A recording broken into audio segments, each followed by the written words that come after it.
श्रीगुरून् वैष्णवांश्च श्रीरूपं साग्रजातां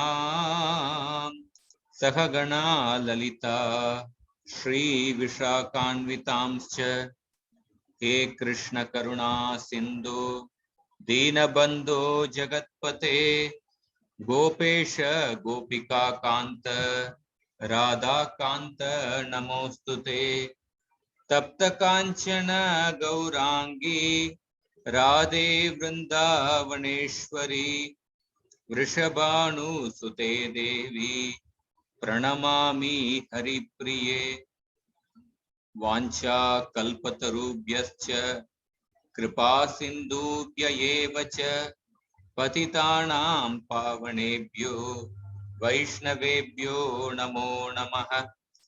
जय श्री कृष्ण चैतन्य प्रभु नित्यानंद श्री अद्वैत गदाधर श्रीवासादि गौर भक्त वृंद। हरे कृष्णा कृष्णा कृष्णा हरे हरे, हरे राम राम राम हरे हरे। हरे Krishna.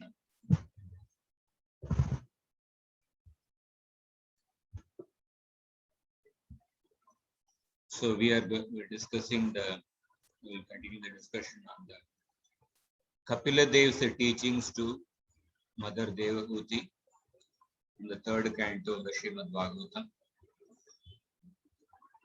Last few weeks, I think after 2 or 3 weeks we are discussing. Last week we started the series on Mahabharata. Before that we had one class on Radhashtami. So we are discussing the third canto, 27th chapter. So I'll just briefly recapitulate what we discussed so far in this chapter, and then we'll go ahead. So Kapila Dev started this chapter by saying the living entity, although situated in Prakriti, is not affected by the three gunas of Prakriti, because the living entity is essentially, he is without the gunas. Just like the sun's rays on the surface of the water, the sun's rays, the living entity is devoid of change. The sun is reflected at the water. Because of the ripples in the water, the sun appears to be moving, but actually the original sun is unaffected by the ripples in the water. Similarly, the living entity, although situated in Prakriti, is not affected by the Prakriti's gunas. And then second and third verse, Kapila Dev explained that the whole material existence happens because of the false identity. When the living entity is absorbed in the three gunas and when he is bewildered by the false ego, he thinks that he is the doer.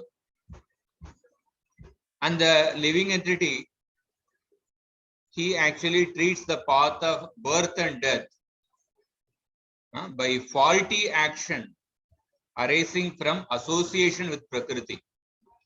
And he receives birth in the bodies of happiness, distress, and mixed happiness and distress.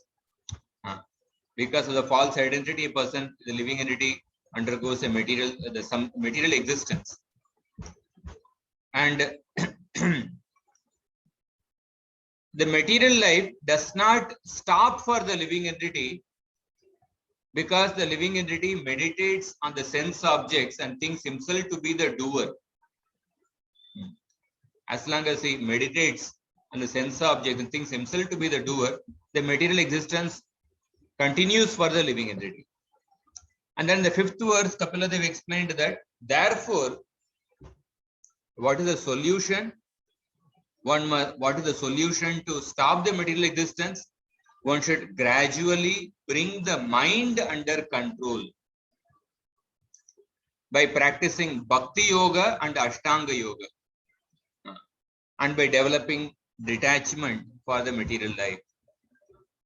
And then from 6th to 11th verse, Kapila Dev described the the method of liberation by following the Jnana Marga.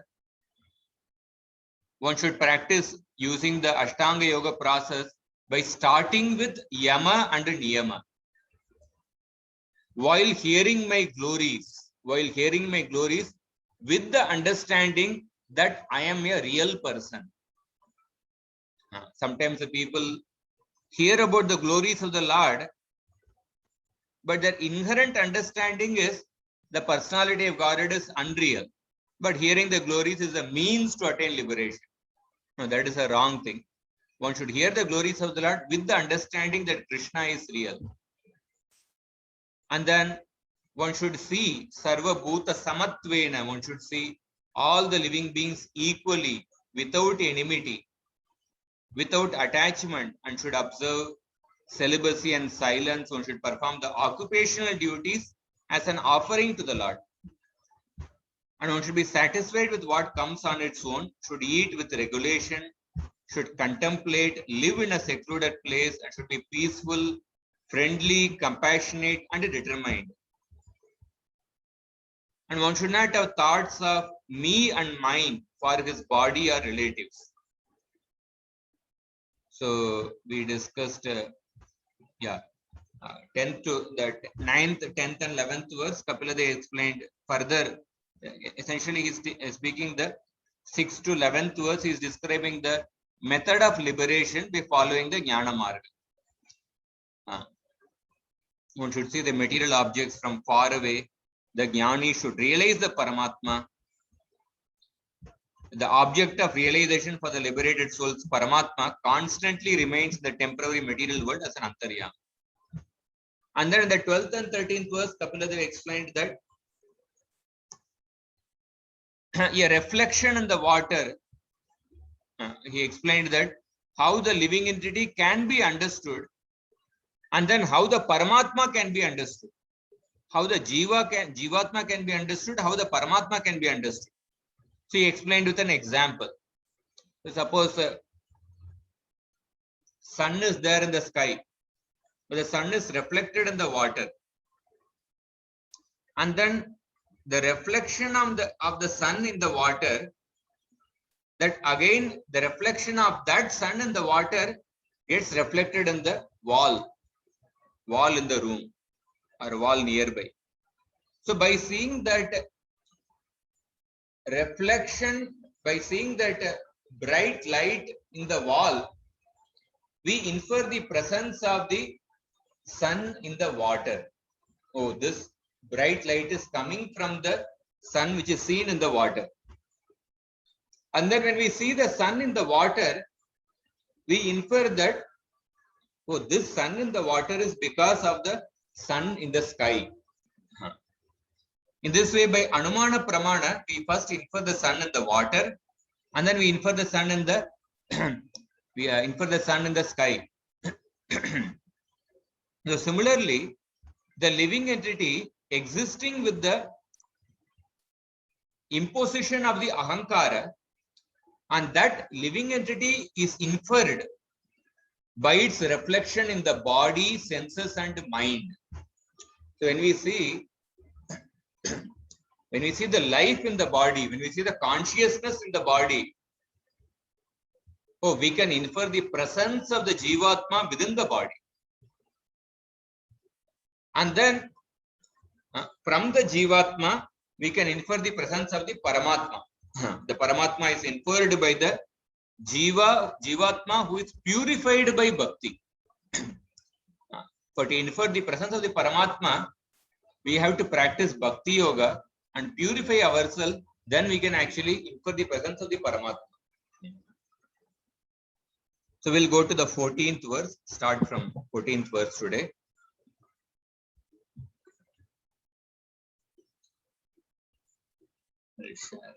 Screen.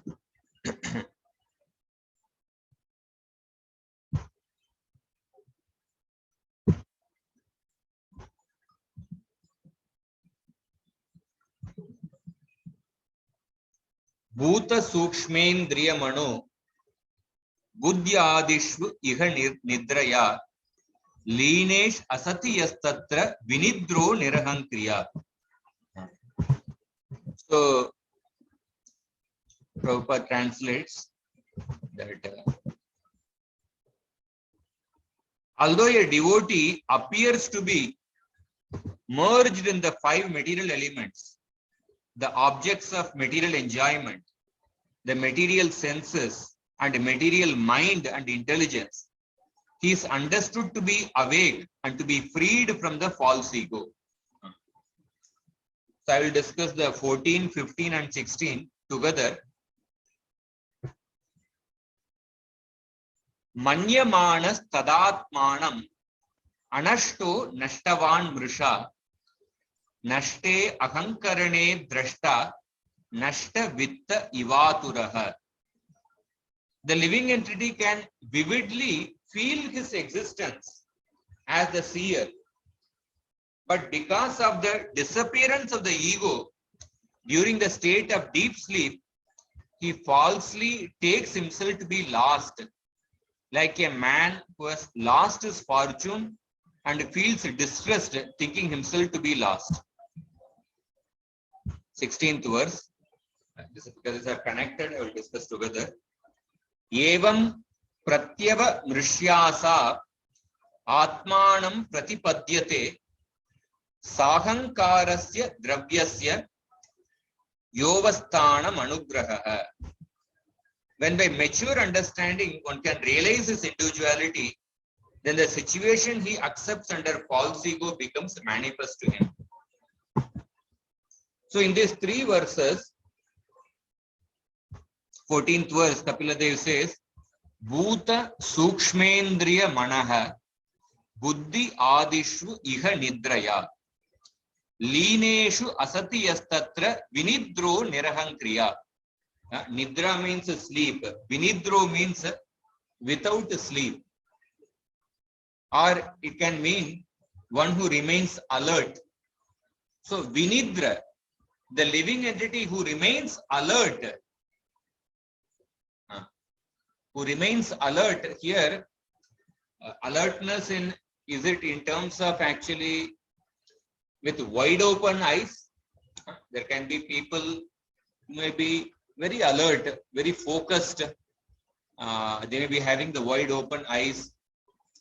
But here, the alertness is talked about in terms of Vinidro Nirahankriya.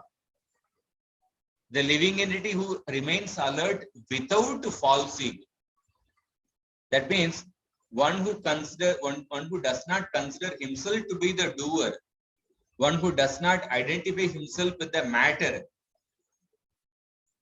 So that alertness is being talked about, not simply the alertness in terms of having the wide open eyes. There may be many people who may be alert with the wide open eyes, but Vinidro Nirahankriya, the living entity who remains alert without the ego, Bhuta Sukshmendriya Mano Buddhi Adishu Iha Nidraya. And Bhuta Sukshmendriya, Bhuta refers to the sense objects. Sukshmendriya refers to the senses, mind and intelligence. The living entity who remains alert without ego, while merging the sense objects. So lineshu means merging into something. While merging the sense objects, senses, mind and intelligence in the Prakriti, merging in what?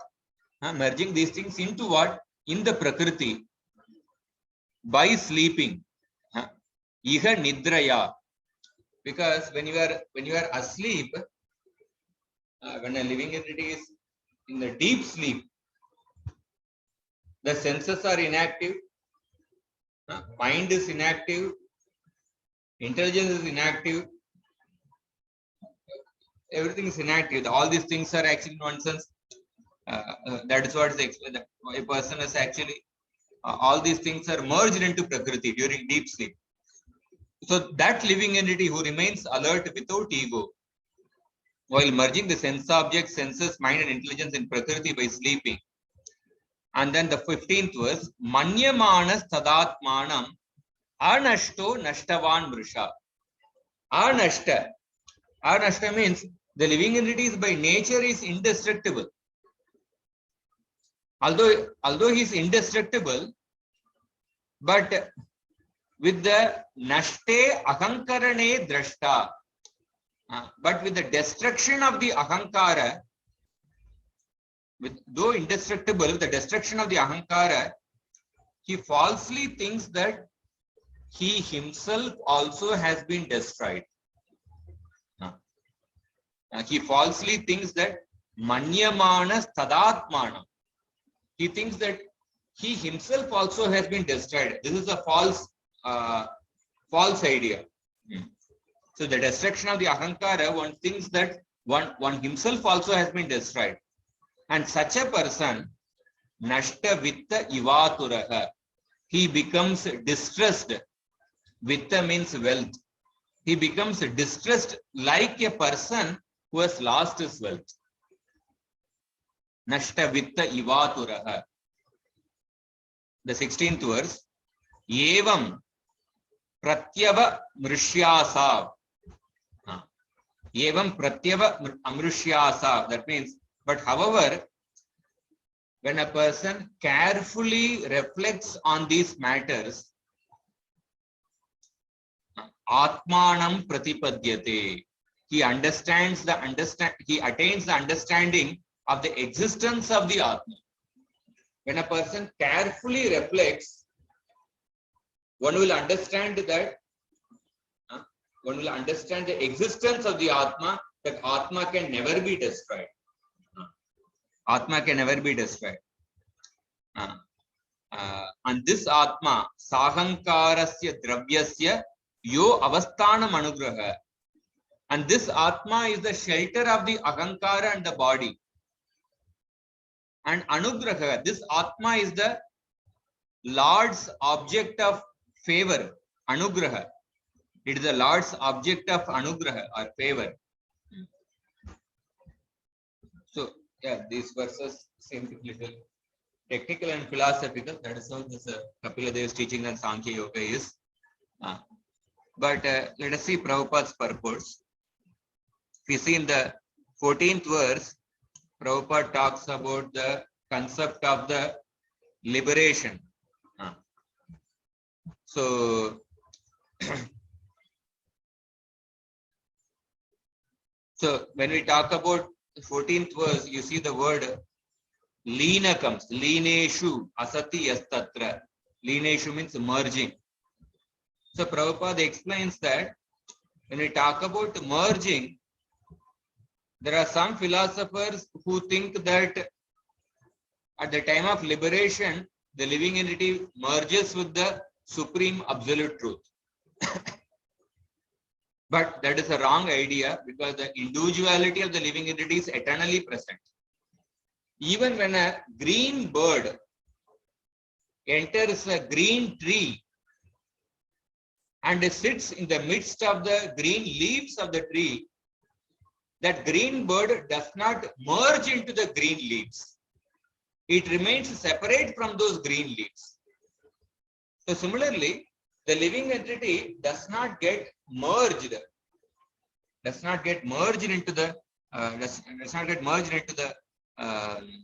the Supreme Brahman, but he remains, the individuality is eternally there.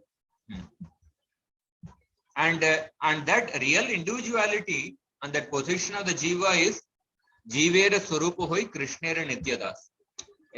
Sometimes we may hear this, actually, we might have heard this multiple number of times. Like when a person has, say, started reading Prabhupada's books, or when a person has started hearing certain classes in the Hare Krishna movement. The living entity is an eternal servant of Krishna. One might have heard multiple number of times. Because we may think that we may become familiar with the understanding. But actually, this is a very rare understanding. To come to this understanding, it's a real fortune actually. Because the Bhaktivinoda Thakur in the Dashamula Tattva, he talks about the various levels of understanding by various people about the position of the self.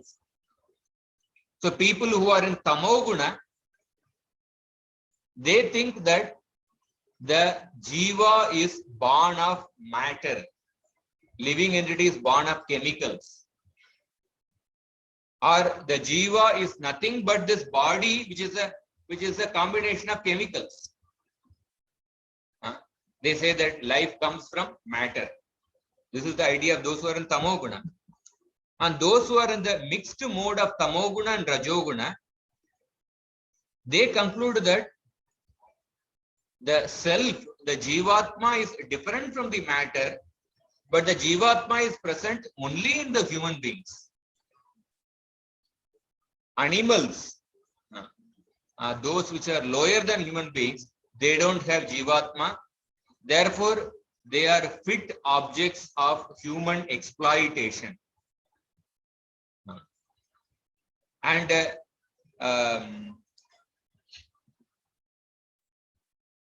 they say that there is no life after death.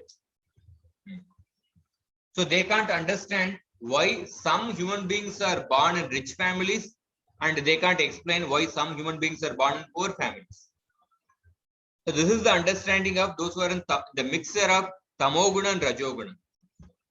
And those who are in rajoguna, their understanding of Atma is that Jivatma exists in human beings, animals, aquatics, birds. In all the body there is Jivatma, not that only in human beings.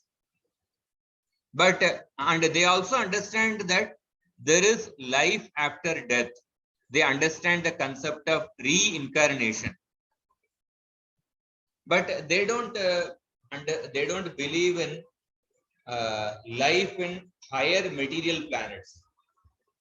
There is nothing called as Swargaloka, Janaloka, Tapaloka. They feel there is only life only on this planet. And then there are people who are in the mixture of Rajoguna and Sattoguna. They believe that the living entities can be elevated to the higher material states of existence in the next birth. They can go to Swargaloka, or they can go to hellish planets. They can go to Rasatala, Talatala, Patala. So they accept other material states of existence, both higher and lower. But then they have weak faith that there is something beyond the material realm. There is some destination beyond the material realm. The living entity can go beyond the material realm and attain a spiritual state of existence. They don't have faith in this. And then there is the understanding of Jivatma by those who are in Sattva Guna. Those who are in Sattva Guna, they understand the living entity, the Jivatma is separate from the body. Jivatma is there in all the bodies, human beings, aquatics, animals, etc. And there is life after death. And they understand that there are higher material states of existence. Different planets are there apart from this planet. But they also understand that there is mukti beyond this life. The mukti is to attain a state beyond the material world. There is a spiritual existence for the living entity. But then what is their understanding of the spiritual existence, the goal of life? Their understanding is the ultimate goal of life is to become get merged into the impersonal Brahman realization, or to get merged into the impersonal Brahman. So this is the understanding of those who are in Sattva Guna. Of course, within the Sattva Guna understanding, there are three divisions of thought, which I will not go into detail. But however, beyond all these varieties of understanding, all these levels of understanding, those who have succeeded in penetrating the three modes of material nature, they can therefore reason without bias. They can understand the true position of the living entity. And that true position of the living entity that understanding which comes after penetrating the three modes of nature, the true position of the living entity is given by Lord Chaitanya at the very beginning, at the very outset. He is giving this teaching to Sanatana Goswami. That is called as Jivera Swarupa Hoy Krishnera Nityadas. The voice is breaking.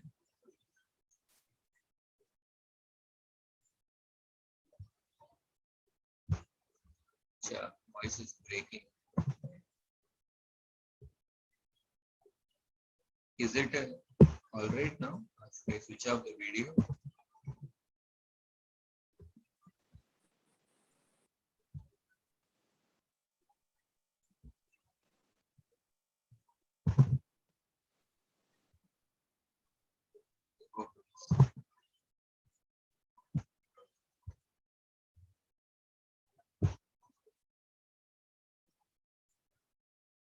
Am I audible clearly, or is it? Yes, Prabhu, you are audible. Okay. I just saw your message.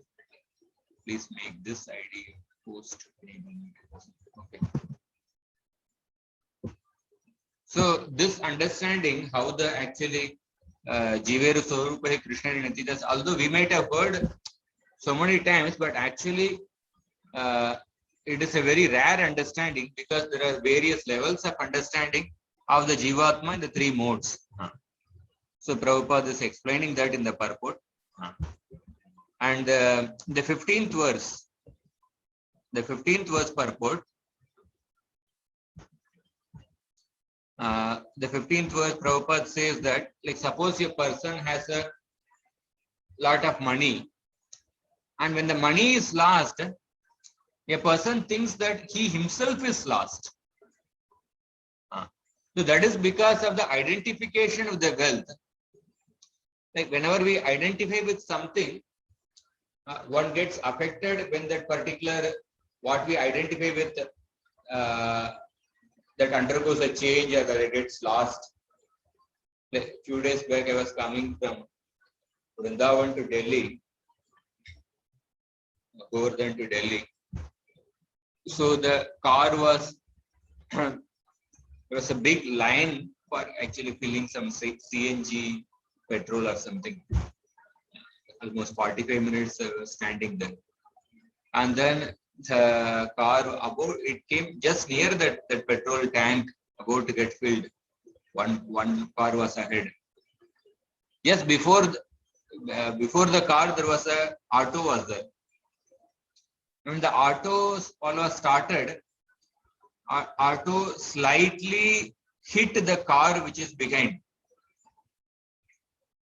and then immediately the car driver he got outside the car, and then he started following that auto as auto started moving, and this car wala was actually started chasing that auto. I saw auto started speeding up, and this car driver almost he started running like a 100-meter race actually. And then yes, behind the car, so many vehicles were standing to actually fill up the CNG. All because that actually that auto rickshaw slightly hit that car. When I came out of the car, I saw that there is hardly any sign of actually being hit. But I felt the way he started running, I felt maybe the car driver will meet with an accident, something like that. The speed at which he ran.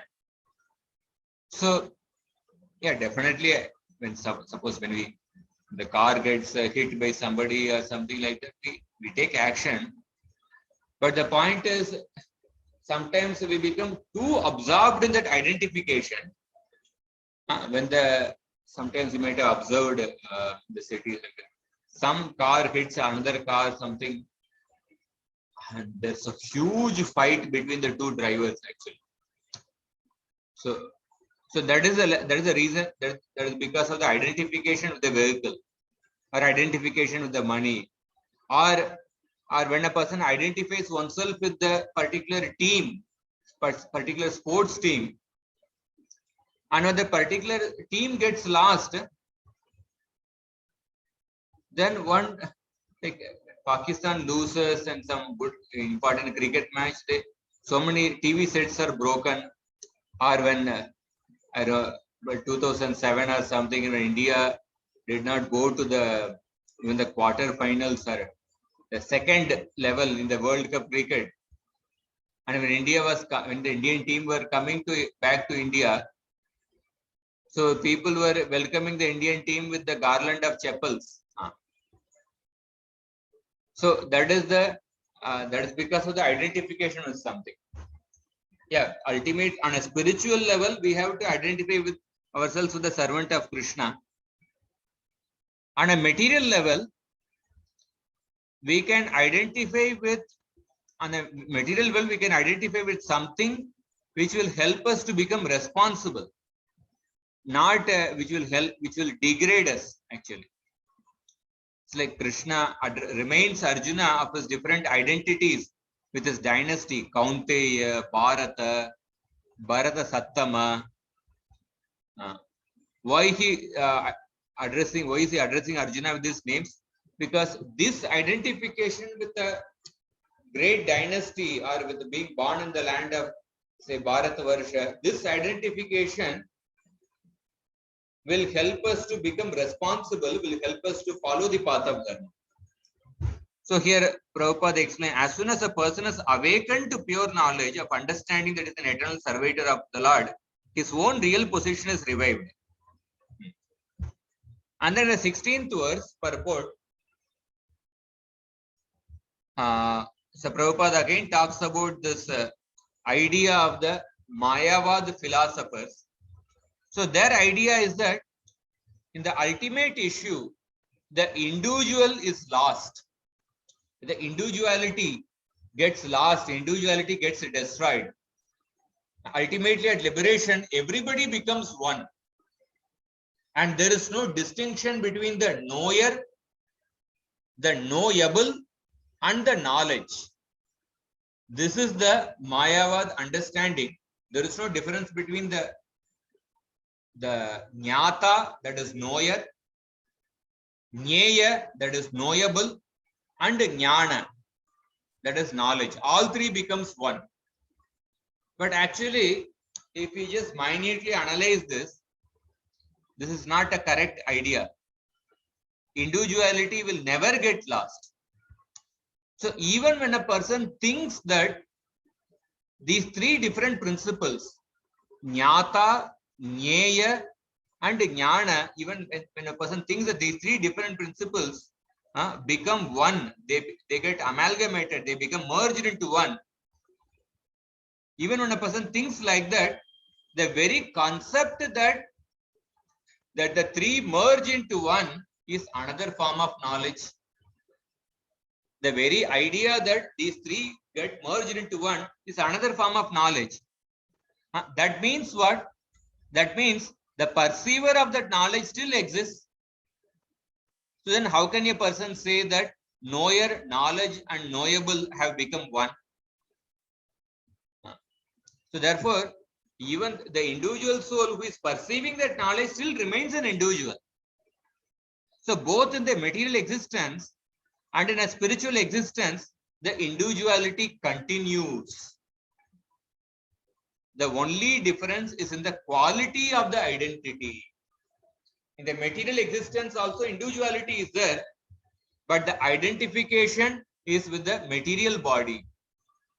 The identification is think oneself to be the lord of the matter, to think oneself to be the enjoyer.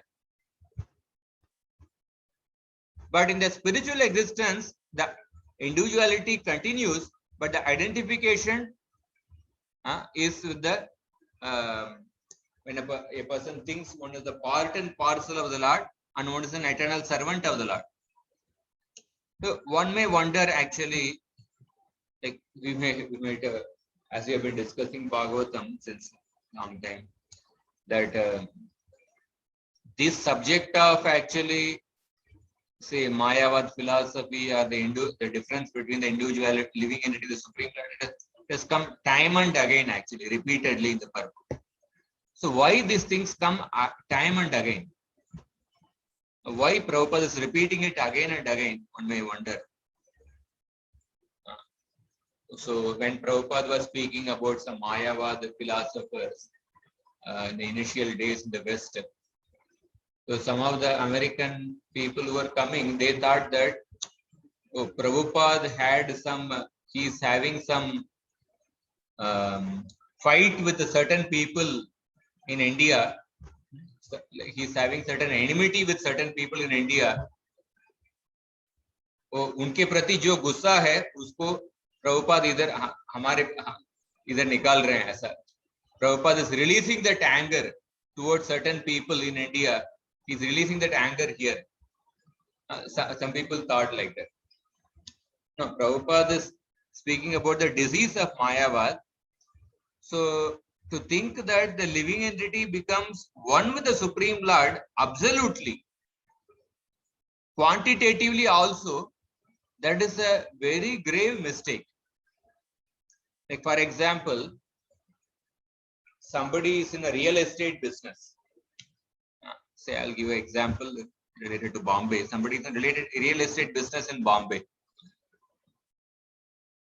So in some conversation, somebody says that some conversation is happening between some 5-6 people. So out of that, one person is in a real estate business.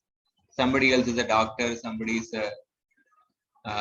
some engineer or something like that. And other people are from different other parts of the world or other parts of India.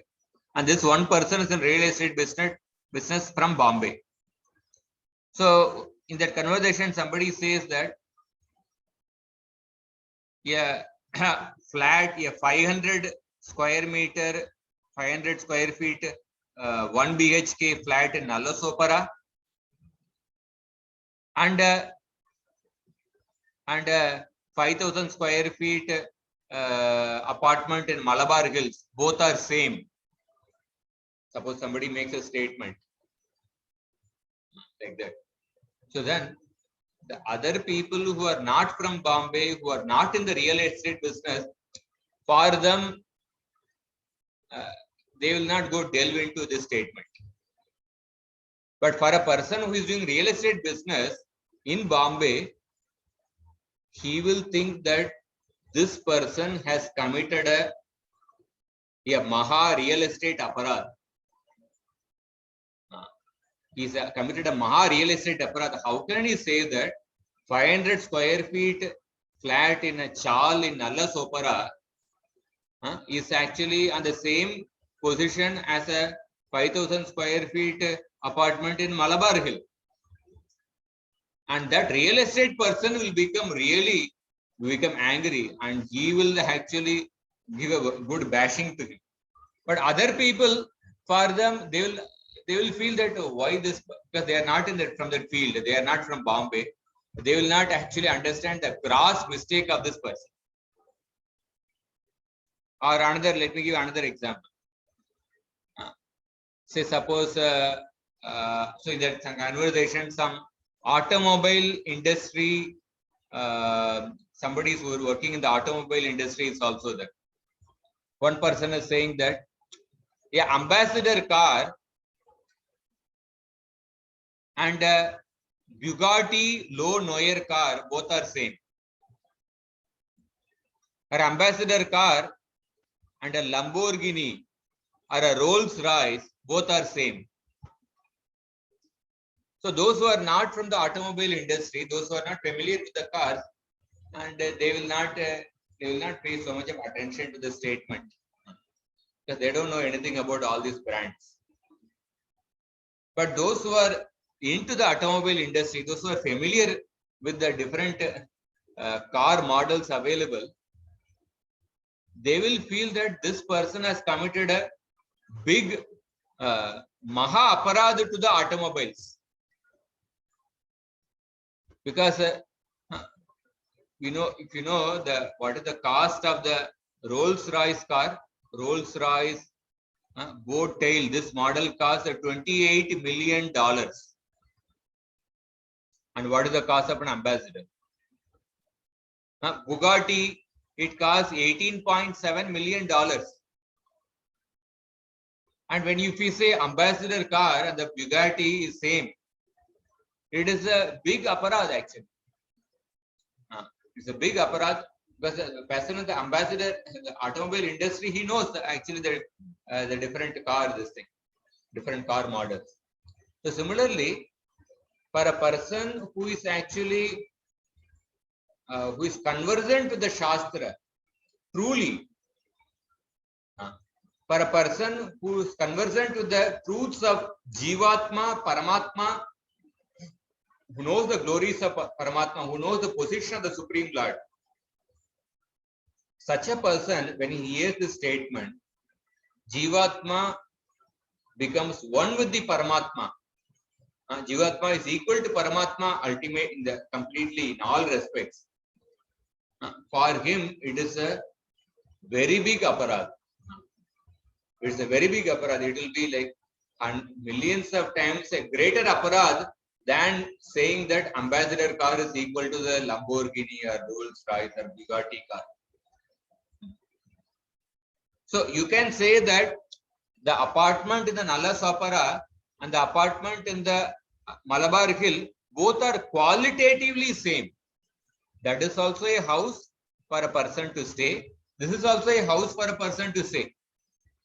But quantitatively, you cannot say both are same. Apartment in Nala Sapara will cost some lakhs actually.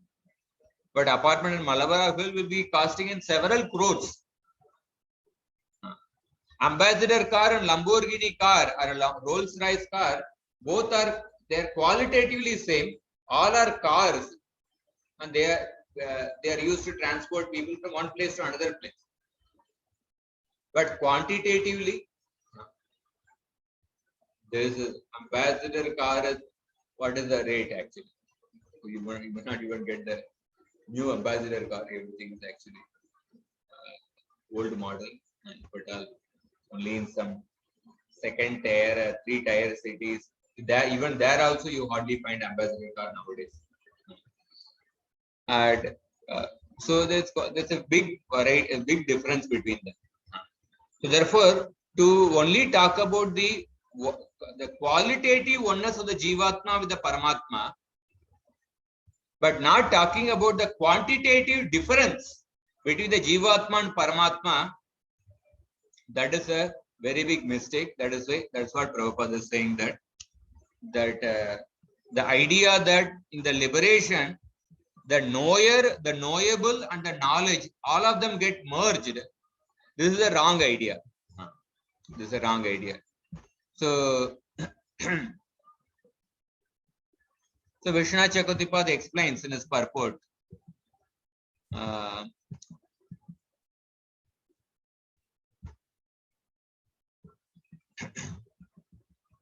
Says that with the absolute,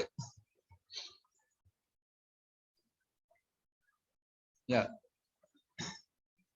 wealth analogy explains that. So, yeah, I'll go to the next verse.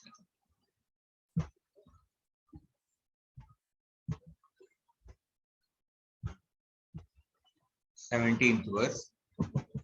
So now in the next 3 verses, Devahuti is asking a question. Devahuti ruvacha purusham prakritir brahman navimunchati karihichit anyonya pashrayatvacha nityatvadanayo prabho. My dear Brahmana, does material nature ever give release to the spirit soul? Since one is attracted to the other eternally, how is their separation possible? So now in the 17th to 19th verse, in 3 verses, Devahuti is asking about how the living entity can attain liberation from the clutches of Prakriti. So she says that does the material nature ever give release to the spirit soul? How can the living entity, how can their separation be possible? So anyonya apashrayatvacha. It seems that there is a complete mutual attraction between Prakriti and the Jiva, that their separation appears to be completely impossible. So just like this example we have discussed many times.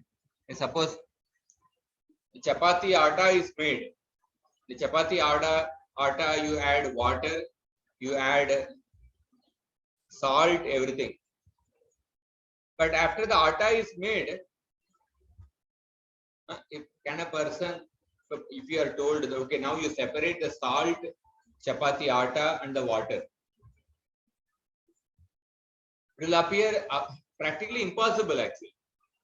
Just like to separate the salt from the chapati atta after the atta is made.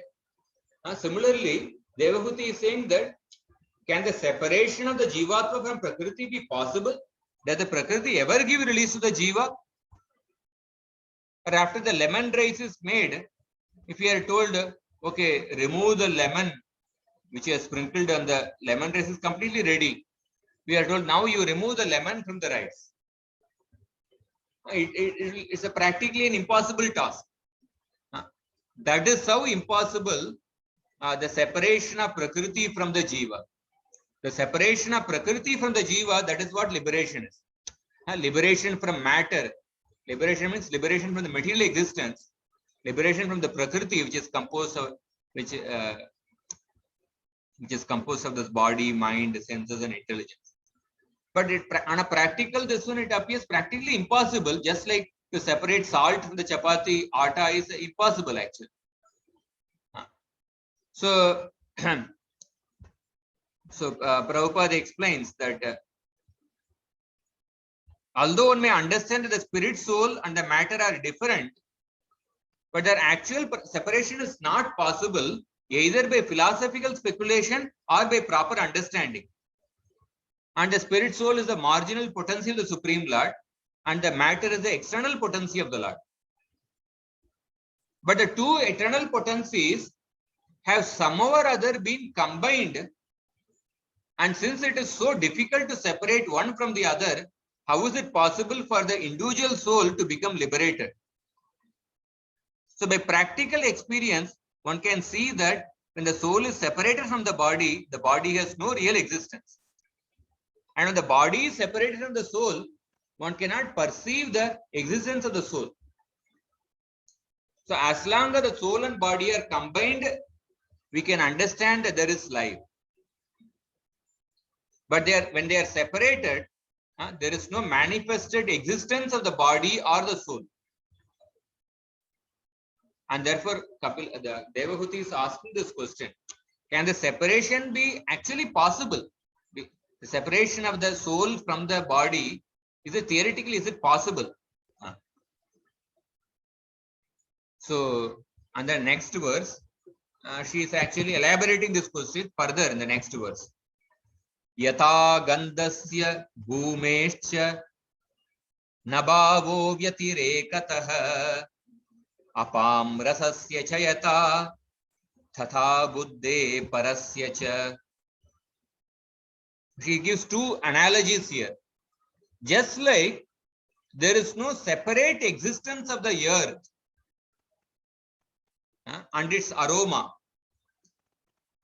and just like there is no separate existence of water and its taste, so there cannot be any separate existence of intelligence and consciousness. So Vishwanath Chakravarti's translation, I'll read. The Devahuti is saying that just as fragrance or aroma cannot exist separate from the earth. Whenever there is earth, fragrance will be there. And just as taste cannot exist separate from the water. Can you separate the taste from the water? No, it's practically not possible. Just like taste cannot exist separate from the water. So it appears that the living entity does not exist separate from Prakriti. Tata buddhe parasya cha. So In this way, she is actually elaborating that question. Next verse. Akartu karma bandhoyam purushasya yadashrayah guneshu satsu prakrite kaivalyam teshvatakatam. Hence, even though he is the passive performer of all activities, how can there be freedom for the soul as long as material nature acts on him and binds him? So Devahuti is saying that Akartu, the living entity, although he is not a doer, karma bandhoyam, but he becomes bound by the action. Since the gunas of Prakriti remain with the jiva, who takes the shelter of the gunas, how can the living entity attain liberation? Kaivalyam teshu atak katam. How can he attain liberation? So Devahuti is asking, how can the living entity be separated from the matter? How can he attain liberation? So Prabhupada explains, although the living entity desires freedom from the contamination of matter, but he is not given release from the matter. As soon as a living entity puts himself under the control of the three gunas, his activities are influenced by the qualities of material nature and he becomes passive. In the Bhagavad Gita, it is stated that it is very difficult to get out of the clutches of material nature. One may try in different ways to think that everything is void in the ultimate issue. That there is no God and that even if the background of everything is spirit, it is impersonal. This speculation may go on, but actually it is very difficult to get out of the clutches of material nature. Yeah, Krishna says in the Gita, Daivi Shesha Gunamayi Mama Maya Duratyaya. It is very difficult to get out of the clutches of the material nature. Krishna says that this Maya is my energy, Mama Maya. And Duratyaya, it is very difficult to get out of the clutches of material nature. But then Krishna gives a solution. Mam eva ye prapadyante mayam yetam tarantite. But when a person surrenders to me, one can get out of the clutches of the material nature. So Devahuti, when she is asking this question, Prabhupada says that Devahuti is gradually coming to the point of surrender. Because when we talk about this getting out of the clutches of material nature, this is possible only by surrendering to the Lord. Therefore, her questions are gradually pointing to the principle of surrender to the Lord. And therefore, her questions are very intelligent. So there are many so-called meditators who think that I am the supreme spirit soul. I am conducting the activities of material nature. Under my direction, the sun is moving, the moon is rising. Once Jonas Radhanath Maharaj was preaching in some university. And then one person started saying that I am God. He was arguing with Maharaj Parala. He was putting forward different arguments. I am God. And Maharaj said that God means one who is the enjoyer, controller, one who is all-knowing. Do you know? Are you the enjoyer? Are you the controller? Do you know everything? And that person said, yeah, I know everything. I am the controller and enjoyer. An argument was going on. Then after some time, he asked Maharaj, I have to attend to the nature's call. Can you tell me where the toilet is? And Maharaj said, yeah, I will tell. Then, but he went on actually trying to convince with that person. And then after some time, after a few minutes, he asked, can you please tell me fast? Like I have to really attend to the nature's call. Then Maharaj said, You said you are God, you are all knowing. So you must be knowing where the toilet is. Meanwhile, Maharaj had told one devotee, go and lock the toilet and give me the key, give the key to me. But then that person, again, Maharaj started arguing for some time, debate went on. And then after a few minutes, he said, it's a really urgent call. Please tell me where the toilet is. And Maharaj said, you accept that you are not the enjoyer, controller, and all-knowing person. Then he accepted it, and then he gave the key. So then the false meditators think like this. So they think that such a contemplation or meditation, they can become free. But it is seen that just 3 minutes after finishing such nonsensical meditation, they are immediately captured by the modes of material nature. So immediately after his high-sounding meditation, a meditator becomes thirsty and wants to smoke or drink. He is under the strong grip of material nature.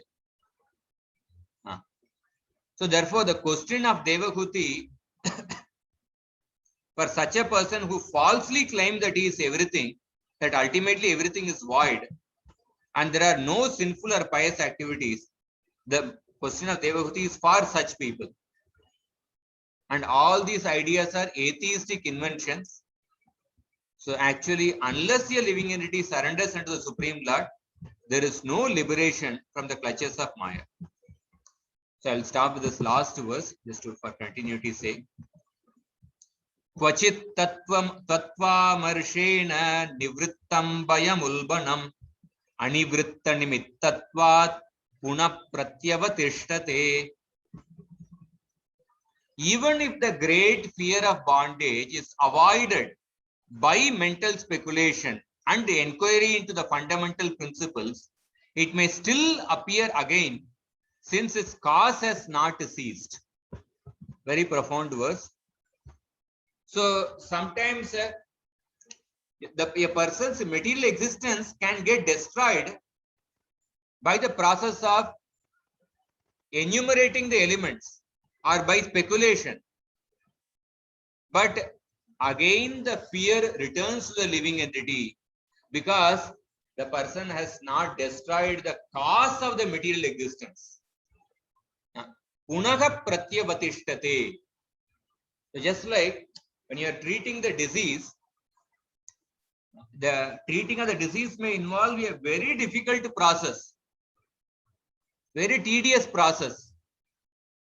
But after going through the tedious process of treating the disease, curing the disease, but if you are not cured the cause of the disease will again come back.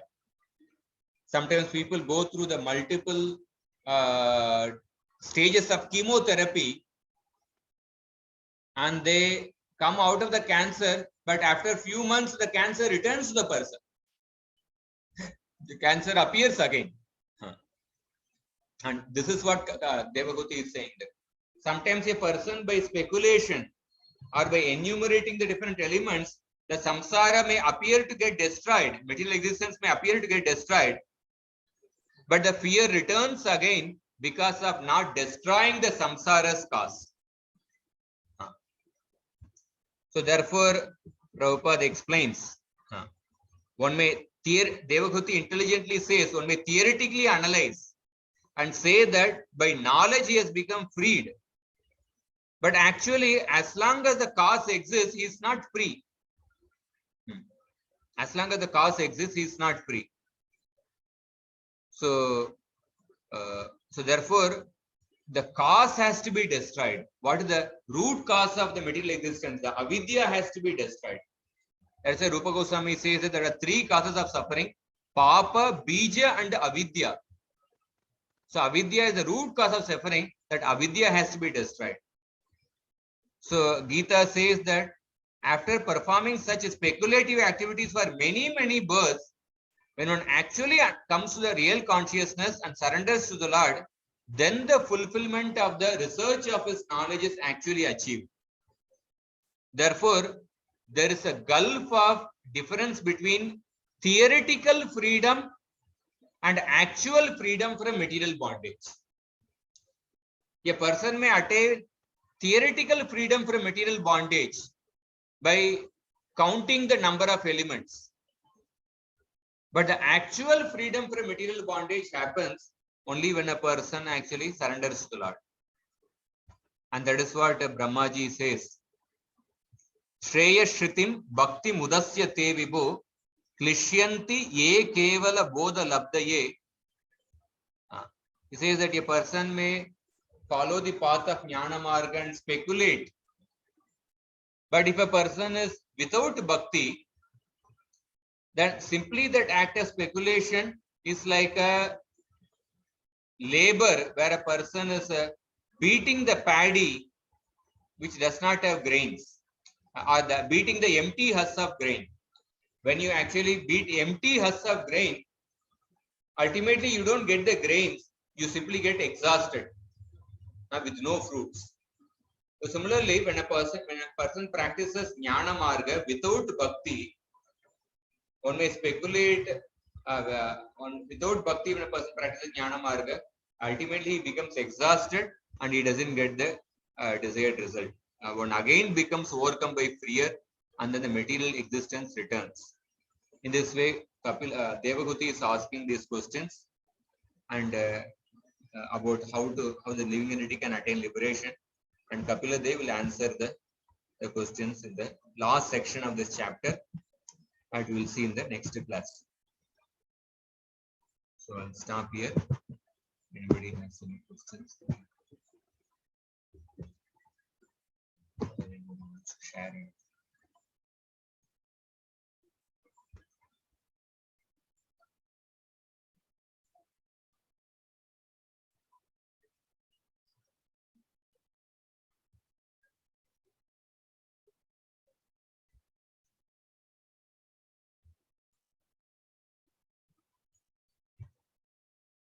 Mostly I'm thinking of shifting the class from Tuesday to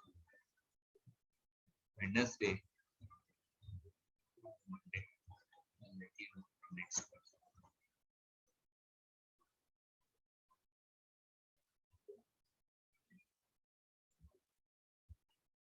Next week I'll continue that Mahabharata series, and this the third canto will continue next week.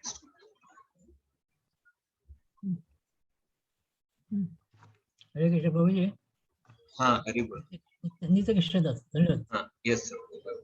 Say, previously you said for worshipping mind Aniruddha and for intelligence Pradyumna. For Aniruddha you said moon god. Moon god is the representative of Aniruddha. Yeah. But here in this case for Pradyumna it is said Brahma. Brahma is the representative of Pradyumna. Then moon god whom we should worship? No.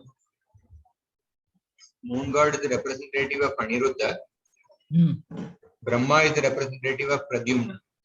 Yeah, Brahma we can. Previously we discussed that a person may worship the moon god, seeing him as an amsha of Aniruddha to purify one's mind. Okay.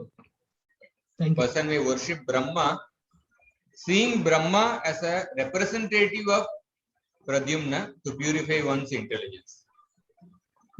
So common people who don't have the understanding, they see Brahma to be independent of Pradyumna, or moon god to be independent of Aniruddha. Yeah. So that understanding is the demigod worship, which is actually condemned by Krishna in the Gita. But seeing the devatas to be representative of Krishna, as an amsha of Krishna, that understanding is not condemned. Okay, thank you.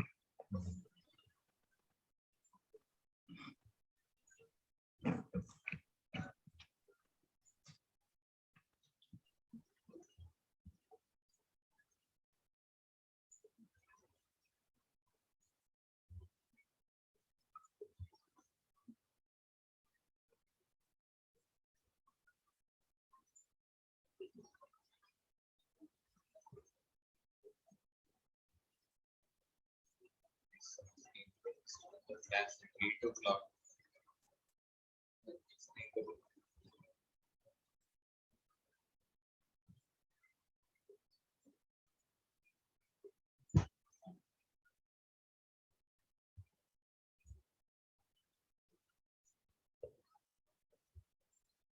Okay, I think we'll run questions or stop here.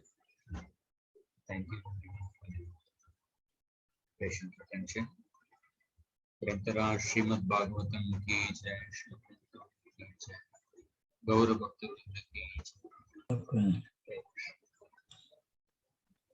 Thank you, Prabhuji.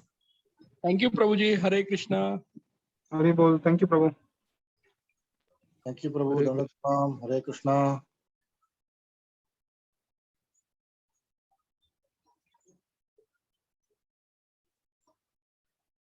Thank you very much, Prabhuji. Dandavat pranam. Hare Krishna. Hare Hare Krishna. Om Prabhu.